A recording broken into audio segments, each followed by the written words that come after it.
Con las dos sesiones de hoy terminamos la historia de la iglesia, un repaso relámpago, y hoy vamos a tratar de terminar la época moderna con la advertencia de que entre más cercana a la fecha, más difícil es tener perspectiva.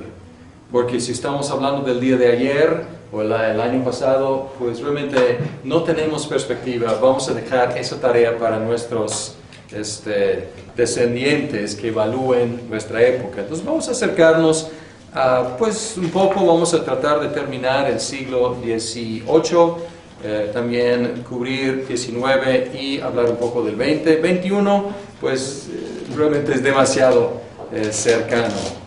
Vamos a tratar de cubrir rápidamente estos siglos hablando de movimientos.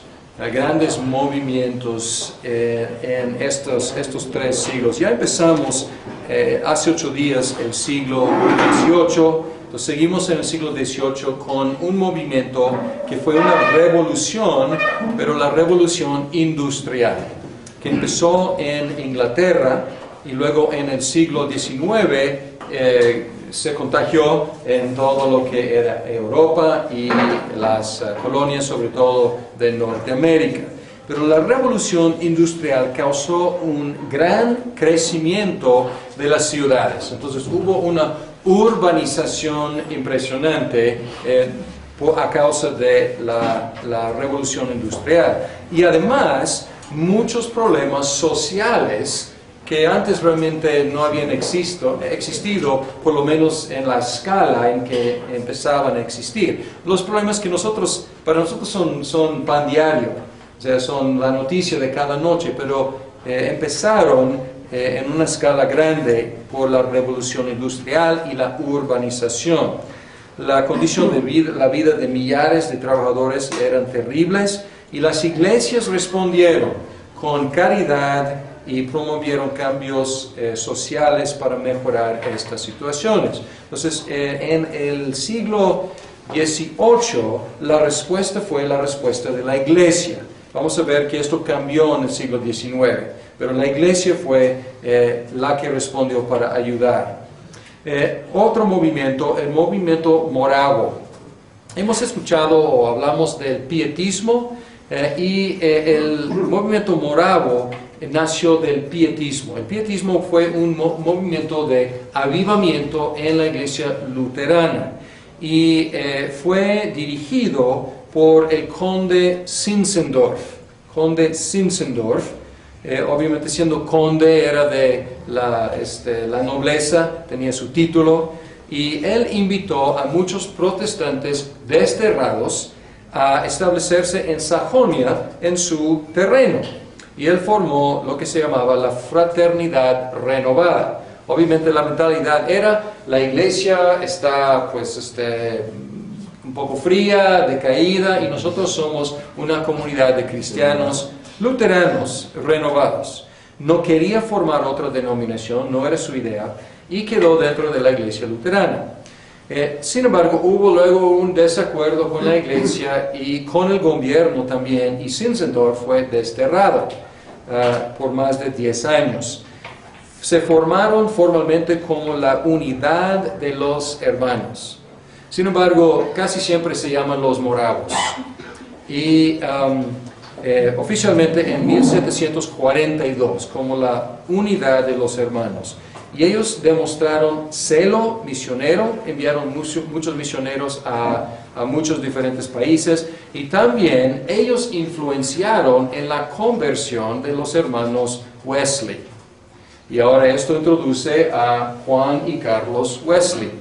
Entonces los moravos ayudaron en su conversión, y ellos se convirtieron ya siendo ministros de la iglesia de Inglaterra, y ya siendo misioneros para la colonia de Georgia. Y ahí fueron un gran fracaso, pero en el barco ellos encontraron algunos moravos, y hubo una gran tempestad en el barco, o en el mar, y Juan Wesley estuvo aterrorizado. Y él encontró a estos moravos ahí cantando himnos. Y fue impactado y él dijo, pues, ¿cómo es posible? Yo estoy con miedo de la muerte y estos cantando. Y él dijo, yo fui a las colonias para salvar a los indígenas, pero ¿quién me va a salvar a mí? Y luego fue regresando a Inglaterra, un misionero fracasado, y él entró en una reunión de los moravos y ahí estuvieron estudiando, leyendo la introducción de Martín Lutero a la carta de los romanos. Y ahí escuchando, Juan Wesley, el ministro, el misionero, fue convertido. Y su hermano también, y su amigo Jorge Whitefield. Todos ministros en la iglesia de Inglaterra. Juan y Carlos eran arminianos y Whitefield era muy calvinista. Muy buenos amigos, pero no estuvieron de acuerdo con este punto de la soteriología. Juan era predicador y administrador. Carlos, pastor y autor de más de 7,000 himnos, algunos de los cuales cantamos en nuestras iglesias. Y debo mencionar que en los himnos de Carlos no se ve mucho su arminianismo, suena mucho más como calvinista cuando está adorando a Dios, pero pues suele pasar con los arminianos en sus puntos de adoración, reconocen que Dios es el autor y el único autor de la salvación. Y Whitefield era un evangelista y gran predicador. Y él también, Whitefield, ayudó en lo que llegó a ser el gran avivamiento. Entonces, vamos a terminar con el metodismo y luego hablamos del gran avivamiento. Ellos empezaron a predicar y luego ellos eran demasiado entusiastas y eran tachados como fanáticos.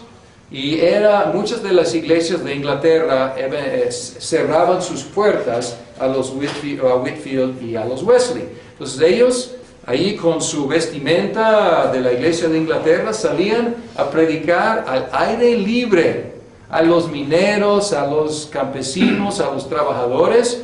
Y era algo nuevo. Y no era, desde la perspectiva de la iglesia de Inglaterra, no era propio. No era correcto hacer eso, era escandaloso. Sin embargo, muchos los escucharon y organizaron a sus simpatizantes en clases para el discipulado, bajo lo que llamaban superintendentes, que llegaron más adelante a llamarse obispos. Entonces ellos eventualmente siguieron con el gobierno de la iglesia de Inglaterra, de los obispos, pero empezaron con superintendentes. Con la independencia de los Estados Unidos o de Norteamérica, que llegaron a ser los Estados Unidos, la iglesia metodista episcopal fue formada y después la iglesia metodista en Inglaterra. Pero ellos murieron como ministros de la iglesia de Inglaterra. Entonces, después se independizó en otro movimiento metodista. Y el nombre metodista fue por el estilo de sus clases de discipulado. Eran muy metódicos. Entonces, por eso pegó ese nombre. Los metodistas no solamente evangelizaron a millares de personas, sino también se dedicaron a resolver los problemas sociales con mucho fervor. Y hablando de fervor, vamos a hablar del gran avivamiento. Estamos viendo un patrón aquí. Buena teología en las iglesias, pero enfriamiento. En la iglesia luterana, entonces es un movimiento pietista de los moravos. En la iglesia de Inglaterra, un movimiento de avivamiento por los Wesley y por Whitefield. Ahora en los Estados Unidos, no es Estados Unidos todavía, es las colonias de Nueva Inglaterra, y buena teología de los congregacionalistas, que eran calvinistas con una teología muy reformada, pero también un enfriamiento, poco interés en las iglesias, baja asistencia, los presbiterianos en Nueva Jersey, y Jonathan Edwards fue un predicador en Massachusetts, congregacionalista, y él, algunos lo tachan, no tachan, admiran como una de las mentes más brillantes de América y uno de los teólogos más brillantes de toda la historia de la iglesia cristiana. Y él, predicando en su iglesia, empezó a predicar una serie sobre la justificación por medio de la fe. Y la gente se empezó a interesar y empezó a responder, estos pues, todos bautizados, todos pues, aparentemente cristianos, empezaban a convertirse. Y Whitefield luego, él viajó, él predicó en la iglesia de Jonathan Edwards y también predicó en todas las colonias desde Georgia en el sur hasta Nueva Inglaterra. Y hubo un gran avivamiento general, empezó en 1734 y también abarcó muchos otros... debo mencionar que no inició con Jonathan Edwards, brincó un punto importante.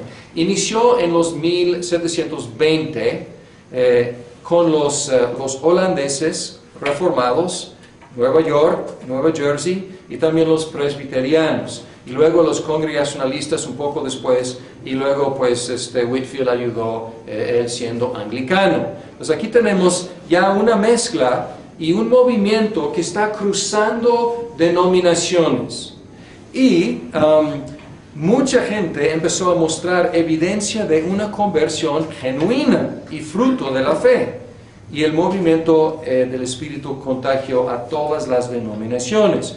Whitefield visitó en 1740, entonces ya tenemos 1720 empezó, Jonathan Edwards 1734 y luego Whitefield en 1740, y por 6 semanas predicó a multitudes en las colonias.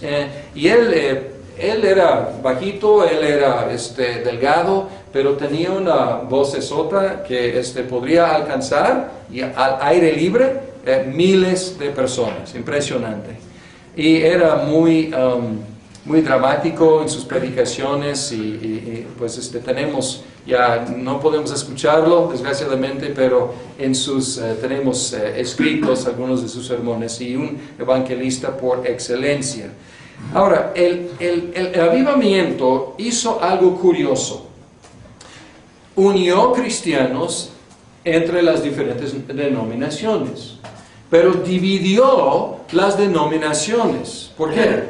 Porque en cada denominación había gente pro avivamiento y gente anti avivamiento. Y dices, ¿por qué alguien quisiera ser anti avivamiento?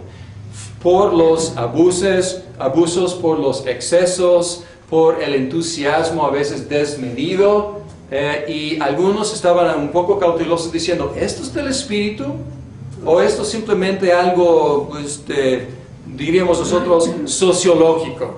¿Esto realmente es un avivamiento o es algo ficticio? Y Jonathan Edwards, siendo el teólogo que era, él se dedicó a escribir unos libros acerca de qué es un avivamiento verdadero y cómo puede uno distinguir entre una verdadera obra del Espíritu y una imitación. Pero curioso, ya hay un movimiento interdenominacional, pero las iglesias, las denominaciones entre sí, o sea, dentro de sí, están empezando a dividirse. Y los presbiterianos tenían su lado, se llamaba el lado nuevo y el lado, pues no era muy creativo, ¿no? El lado nuevo y el lado antiguo. Entonces se dividieron y ahí eran los nombres de los partidos. Pero podemos ver algo que es hasta la fecha. Las denominaciones empezando a cooperar, pero las denominaciones, o sea, dentro de sí, con diferentes partidos. Y hasta la fecha, y nació aquí. Mucha actividad misionera surgió del gran avivamiento, y no solamente misionera dentro de las colonias, sino también a otros lados. Empezando con los más cercanos, con los indígenas de Norteamérica, pero luego eventualmente enviando misioneros a otros lados.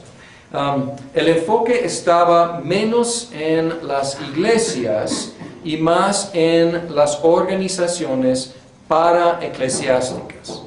Y ahora pues es muy fuerte esto entre los evangélicos. Muchos se identifican más con algún grupo paraeclesiástica que con su propia denominación. Y la gente cambia de una denominación a otra con muchísima facilidad. Y esta es como un fruto de lo que empezó a pasar ahí en el gran avivamiento. Con eso terminamos el siglo XVIII y entramos en el siglo XIX. Siglo XIX, los 1800. Y aquí otros movimientos, el romanticismo. Ya hemos mencionado el racionalismo. El racionalismo se enfoca obviamente en la razón, exalta la razón, desprecia el sentimiento. Y ahora pues hay una reacción contra el racionalismo. Y el romanticismo fue popular durante la primera mitad del siglo y se caracterizaba por un énfasis en los sentimientos. La fe, el individualismo, la comunión con la naturaleza, que la naturaleza era como casi divina. Pues podemos como escuchar algo de la divinización de la creación. Y como dije, reacción contra el racionalismo es un movimiento vago, o sea, es un poco difícil decir exactamente qué es porque es muy de los sentimientos. Influenció el arte, la música, la poesía, el drama y la religión. La fe individual es lo que cuenta, no la ortodoxia, no un sistema de pensamiento cristiano. Esto ya no. Ya lo que importa en el romanticismo es la fe individual. Entonces ya vimos que la fuerza de las denominaciones está empezando a romperse con sus sistemas de doctrinas muy fijas, y ahora el romanticismo da otro golpe a la doctrina ortodoxa, podemos decir, formulada en la Reforma, y ya está perdiendo algo de su fuerza. La religión floreció tanto en la iglesia evangélica como en la católica romana, pero en una orientación sentimental. Entonces la gente sí estaba a favor de, pues la fe está perfecto, pero mi fe, tu fe, o sea, lo que importa es mi fe. Y tu fe, pues me interesa también, o sea, todo es bueno, todo lo que es fe. Schleiermacher es un nombre importante en el romanticismo, aunque él no diría yo soy un romántico tanto, pero él como era un movimiento vago que abarcaba muchas cosas, pero él dio una nueva definición a la religión. Él dice que la religión es el sentimiento de dependencia de Dios. Y no discutimos que es parte de, obviamente, parte de la fe, la fiducia, es sentimiento de dependencia de Dios. Pero decía, esta es lo que es la religión. Ya no una lista de dogmas, una lista de doctrinas, es este sentimiento, Dios y yo. Y en el evangelicalismo de hoy en día, todavía hay mucho de romanticismo. Dios y yo, nadie más, no quiero los dogmas, las doctrinas, las teologías, no. Dios y yo, y solamente. Es un impulso romántico.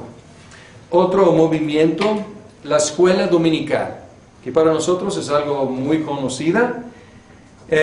Creció mucho al principio para ayudar en las ciudades ya urbanizadas con la revolución industrial, la ignorancia de los niños que no sabían leer, escribir, o sea, ayudaba con la educación básica.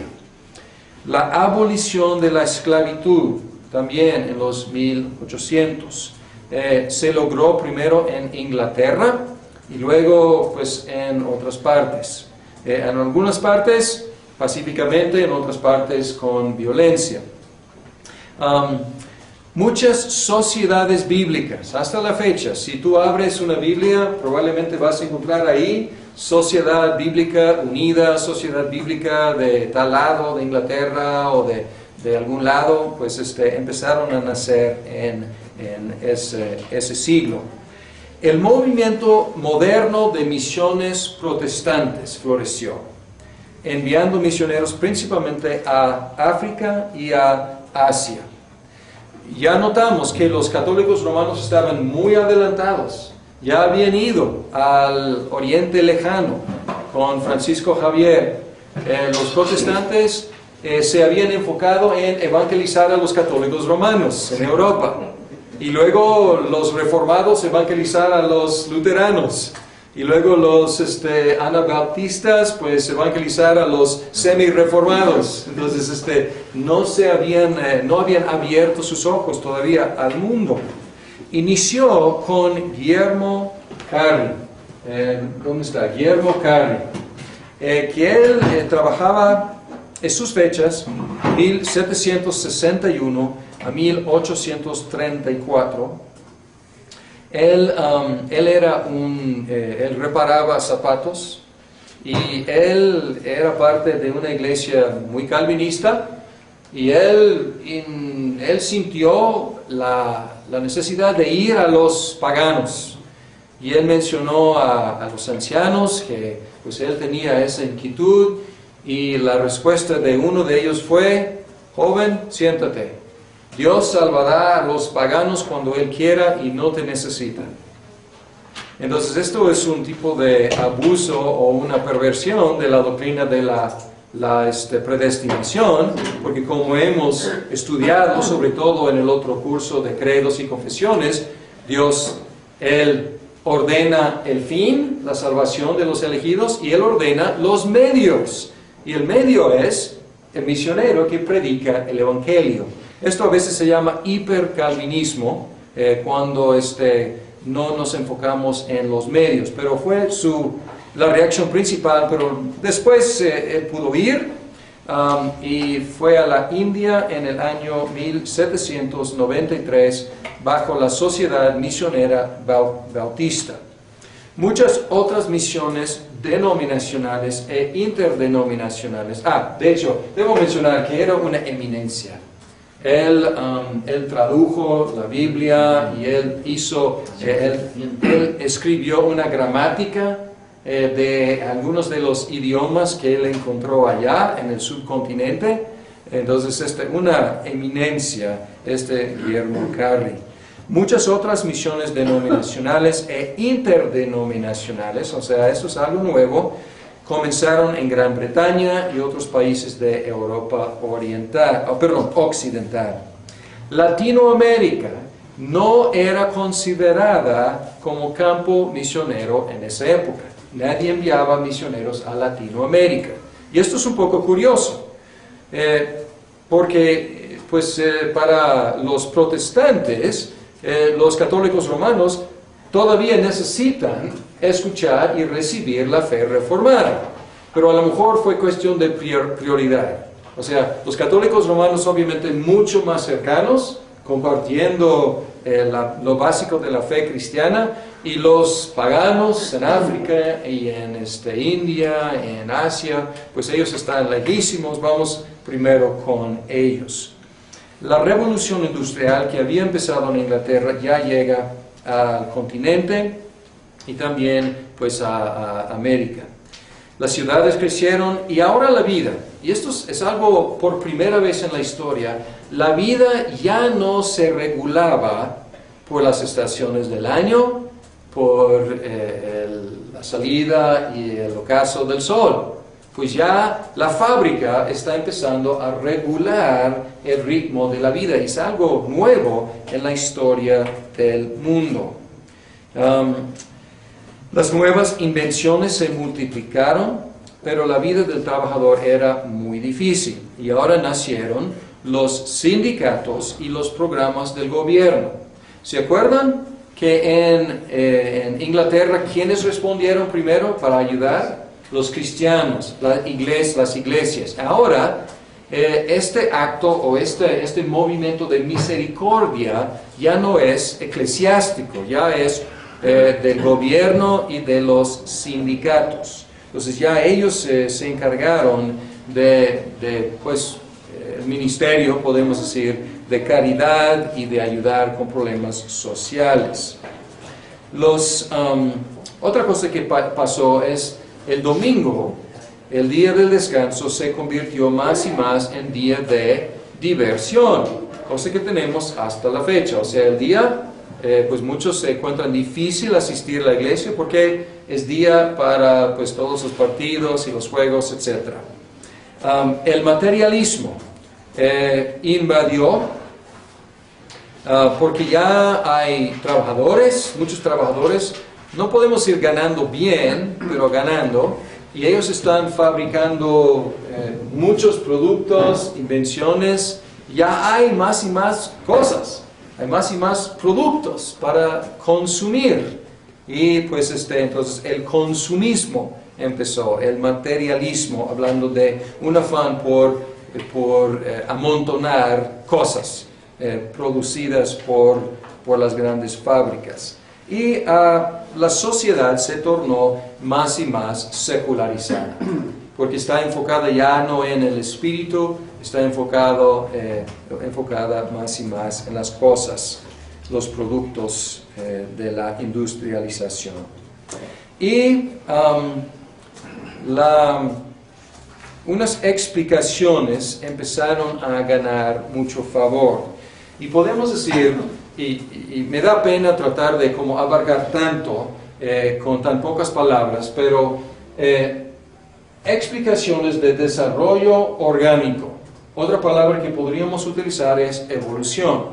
Y cuando usamos la palabra evolución, muchas veces pensamos en la biología. Pero en esa época, en los 1800, muchas explicaciones de crecimiento orgánico, de evolución, empezaron a dominar. Y podemos ver diferentes ambientes o diferentes áreas. En la biología, por supuesto, el darwinismo. No fue por creación especial. La diferencia que vemos en la creación fue por un crecimiento orgánico, un desarrollo orgánico, pues una forma, pues a través de millones de años se convierte poco a poco en otra especie y ya pues eventualmente llega a la humanidad. Pero es muy parecida esta explicación a lo que estaba pasando en la religión, la crítica alta. Y aquí debemos distinguir entre crítica baja y crítica alta. ¿Qué quiere decir? Crítica baja es crítica textual, es comparar diferentes textos del griego o del hebreo para tratar de decidir cuáles son los textos más confiables, cuáles son los textos más antiguos, y es trabajar con el texto. Entonces se llama crítica baja. La crítica alta trata de llegar detrás del texto. No está enfocándose tanto en el texto, pero está tratando de llegar detrás del texto para entender cómo llegó aquí el texto y las ideas que está promulgando. Entonces, tiene algo en común con darwinismo. Entonces, darwinismo está tratando de entender el proceso detrás de lo que observamos. En la crítica alta está tratando de entender el proceso para llegar al monoteísmo del cristianismo. Y lo que enseñaba que el monoteísmo era el desarrollo o la etapa del desarrollo más elevado del proceso evolucionario de la religión. y que la Biblia es una colección de mitos, leyendas y ahí mezclados algunos hechos históricos. Pero es una conclusión de un proceso que empezó con politeísmo, con lo que llamamos paganismo, y poco a poco, paulatinamente, con algunas variaciones, llega a su clímax, que es el cristianismo. Entonces, es darwinismo religioso, o sea, es como tratar de trazar el mismo proceso en la religión, y quede en la política o en la historia. Pues con las ideas de Hegel, Hegel, y Marx y Engels, ellos empezaron a tratar de explicar la historia también en una forma evolucionaria y como un desarrollo natural propulsado o impulsado por el conflicto de intereses en las clases socioeconómicas. Entonces no están contentos con simplemente relatar lo que está pasando en la historia, están tratando de decir por qué pasó.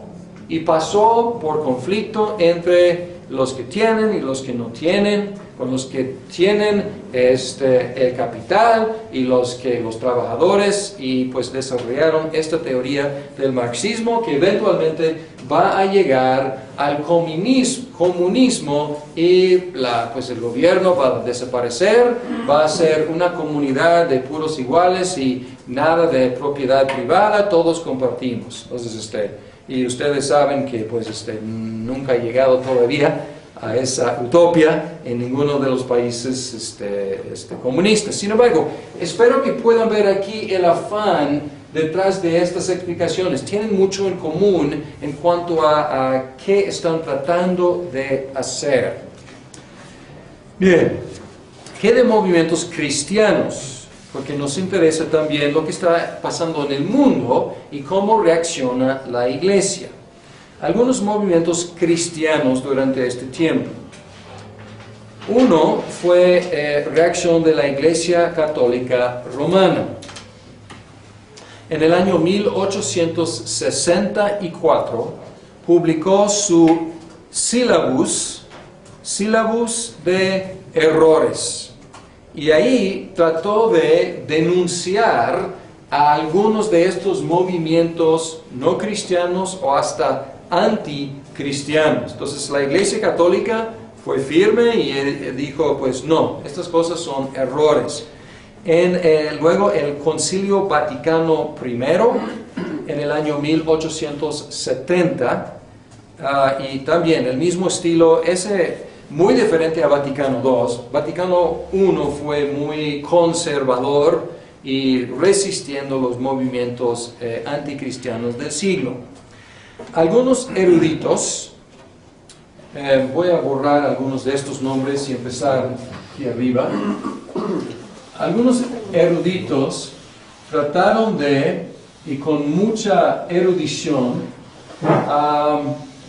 contrarrestar el movimiento de la crítica alta.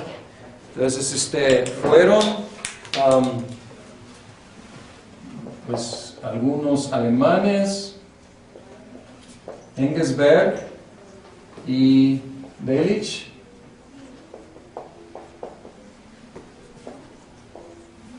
en Alemania, y Abraham Kuyper en Holanda. Ellos atacaron la crítica alta y eran muy, muy inteligentes. Entonces ellos dieron una respuesta del mismo nivel intelectual que los de la crítica alta. Abraham Kuyper era un hombre impresionante. Él era ministro en la Iglesia Reformada. Él llegó a ser primer ministro del país de Holanda y él estableció la Universidad Autónoma de Ámsterdam. Entonces él fue una persona multitalentosa y él ayudó a como defender la ortodoxia reformada. Guillermo Booth organizó algo que ustedes han visto en las esquinas a veces, el Ejército de la Salvación. Ustedes han visto a veces en el tráfico, a veces hay gente vestida de una forma un poco como soldado y ahí recogiendo fondos para la organización. Ejército de la Salvación, que tenía dos propósitos, uno muy evangelístico y el otro para ayudar a las necesidades en las ciudades. Jorge Williams, saben escribir Williams, Jorge Williams fundó la YMCA.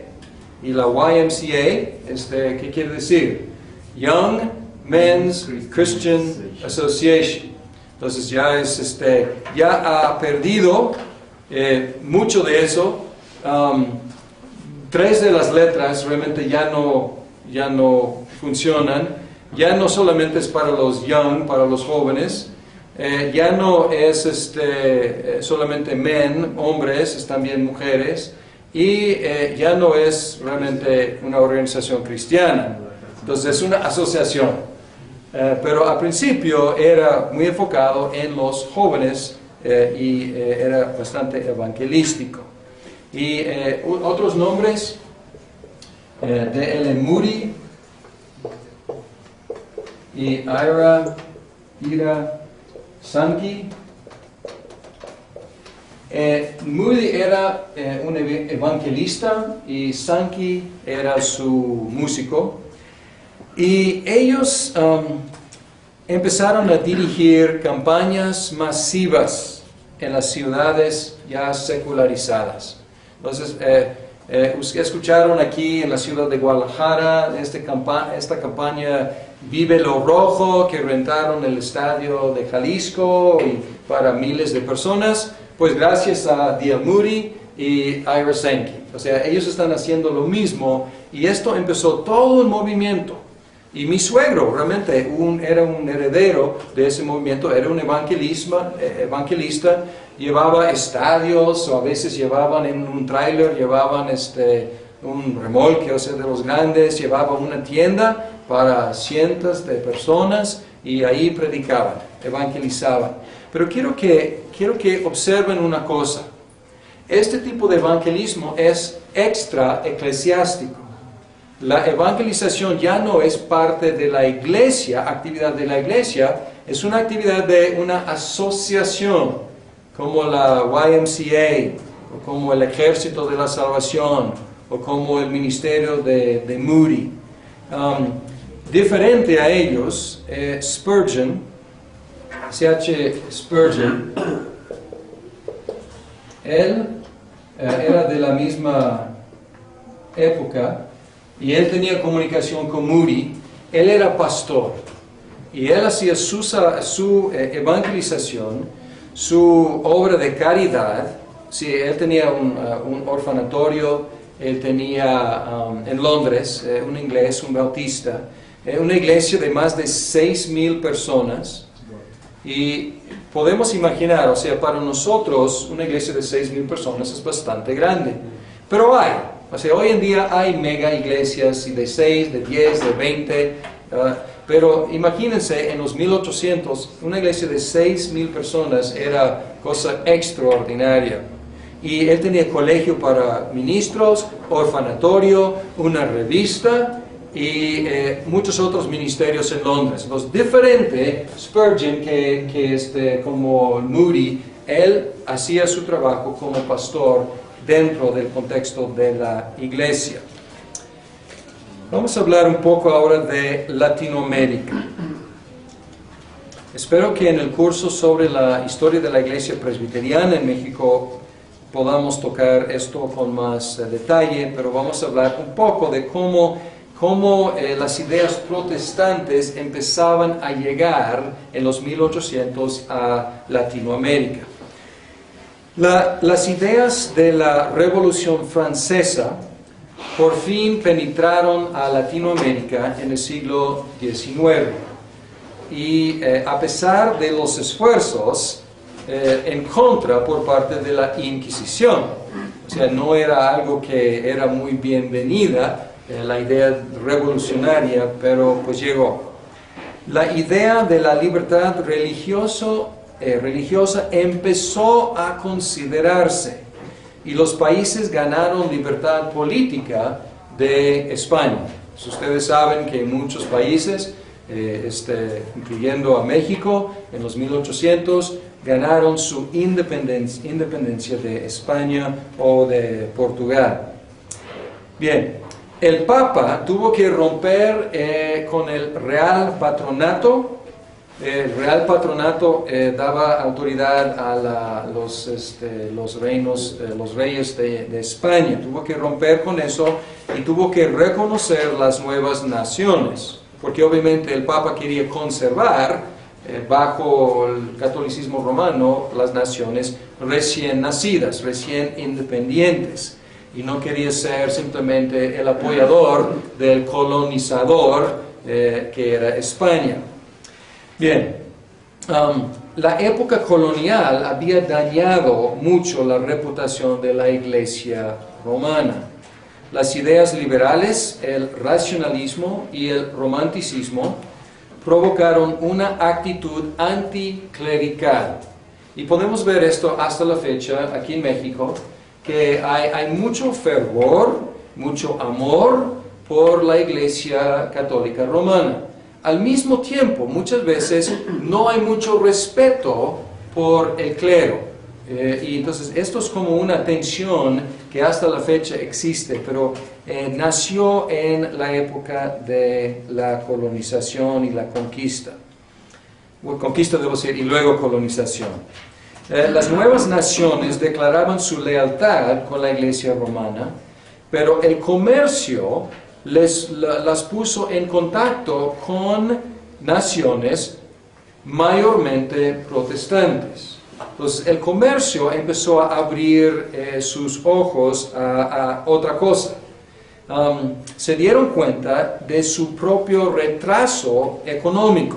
Cuando empezaron a tener contacto de negocios con los Estados Unidos o con Inglaterra, o Holanda, y países tradicionalmente protestantes que estaban mucho más adelantados económicamente, mucho más prósperos. Entonces ellos buscaron inmigración protestante para ayudar con el progreso económico del país, porque se dieron cuenta de que los protestantes sabían ganar dinero, sabían ser prósperos. Y este contacto el primer contacto ayudó a como disminuir las ideas equivocadas que ellos tenían acerca de los protestantes, porque no conociendo ningún protestante, y los protestantes perseguidos por la Inquisición, pues para toda Latinoamérica eran monstruos, pero luego encontraron que primero eran monstruos prósperos y luego que no eran monstruos. Entonces empezaron a caer un poco ese prejuicio contra los protestantes. Y algunos de estos protestantes llegaron con su capitalismo y llegaron también con sus Biblias. Y empezaron a distribuir Biblias en Latinoamérica. Después del año 1850, las denominaciones empezaron a enviar misioneros a Latinoamérica.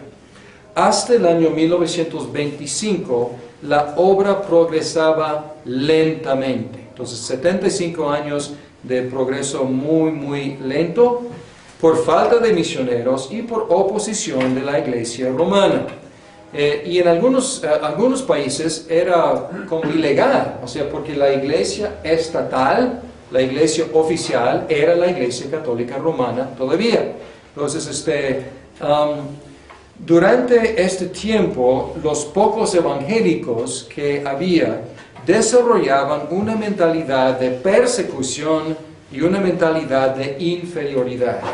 Y si pueden conocer y tener el privilegio de conocer algún evangélico mayor, o sea, muy mayor, él o ella puede contar historias de persecución activa, de mártires protestantes matados por católicos, diríamos, fanáticos, y empezaron a desarrollar, y se puede ver a veces en generaciones mayores, como una mentalidad de castillo, ¿no? Nosotros nos metemos aquí y subimos las bardas y nos quedamos aquí porque todo el mundo está en contra nuestra. Luego, desde el año 1925, los evangélicos han crecido enormemente, especialmente en ciertos países. México no es uno de los países con más crecimiento. Otros países han tenido mucho más crecimiento, algunos países de Centroamérica y recientemente Brasil y algunos países de Sudamérica. ¿Y por qué? 3 factores. Un factor es crecimiento nativo. O sea, estos valorosos, muy valientes de las primeras generaciones, ellos tuvieron hijos, quienes tuvieron hijos, y ya es una fe ya nativa, ya no es algo impuesta o traída por los misioneros, algo crece a través de las familias. Otra cosa es más y más misioneros, o sea, además de algo nativo, también más y más misioneros llegando a Latinoamérica. Y el otro factor importante es el movimiento pentecostés. El movimiento pentecostés es mundial, sin embargo, el movimiento pentecostés empezó en los 1900, no sé exactamente la fecha, en los Estados Unidos, ahí por un avivamiento en California, y allá empezó a crecer enormemente, pero parece que hay algo de afinidad entre este movimiento y el carácter latinoamericano. Entonces parece que hubo una sinergia allá que hizo que explotara, creciera el movimiento pentecostés en toda Latinoamérica. Y hasta la fecha, pues las iglesias más grandes en Latinoamérica son las de tipo carismática o pentecostés. Aunque la mayoría de los evangélicos hasta la fecha es de la clase humilde, la conversión ha elevado el estado de muchos. Y esto es un fenómeno muy notorio y a veces son acusados porque se convierten y sus hábitos, porque los hábitos de los evangélicos son diferentes a los hábitos de los católicos romanos. A veces entre los evangélicos hay muchos tabús muy fuertes, muchas prohibiciones muy fuertes. ¿Y qué pasa? El que fumaba y gastaba mucho dinero en fumar, ya no fuma. El que se emborrachaba y ya no se emborracha y ahorra su dinero, pues ya empieza a prosperar económicamente. Y a veces la acusación hasta la fecha es, los misioneros les están pagando para ser evangélicos, ¿no? Pero es un fenómeno muy notorio en muchas partes de Latinoamérica. Y las nuevas generaciones están entrando en las carreras profesionales.